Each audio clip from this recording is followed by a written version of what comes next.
বন্ধুরা, ছ্যাবলা নিউজে আপনাদেরকে স্বাগত। আর আমরা চলে এসেছি আজ সকাল সকাল একটা অপ্রীতিকর ঘটনার সাক্ষী হতে।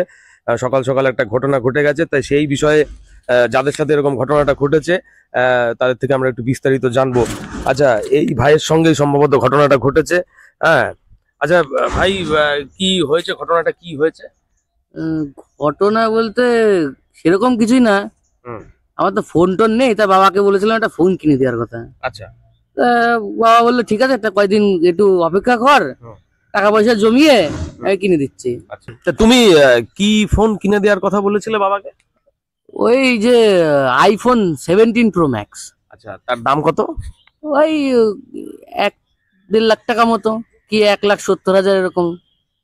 তারপরে ওইটা শোনার পরে বাবা আমাকে জিজ্ঞেস করলো দাম, আমি দাম বললাম, দাম জিজ্ঞেস করে বাবা অজ্ঞান হয়ে গেল। এই হচ্ছে ঘটনা। অজ্ঞান হয়ে গেল, তারপরে থেকে অসুবিধা হয়ে গেছে। ঠিক আছে, আমরা ঘটনাটা জানলাম যে একটা ফোন কেনার জন্য সমস্যাটা তৈরি হয়েছে। আর ছেলেটা, আচ্ছা তুমি কি কাজ করো ভাই? না, আমি কিছুই করি না, ওই খাই দাই, ঘুরে টুরে বেড়াই, বাড়িতেই খাই। আচ্ছা, যাদের সাথে এই ঘটনাটা ঘটেছে তাদের বাড়িতে আমরা এই মুহূর্তে পৌঁছে গেছি।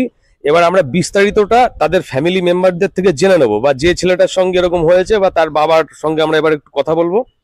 আচ্ছা দাদা, আপনি বুঝতে পারছি অসুস্থ আছেন, কি ঘটেছিল ঘটনাটা একটু বলুন তো।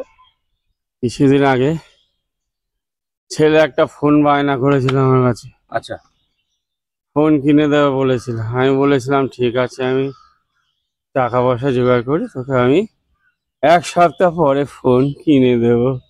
হ্যাঁ, তারপর আমি জিজ্ঞাসা করলাম ফোনের দাম কত বাবা।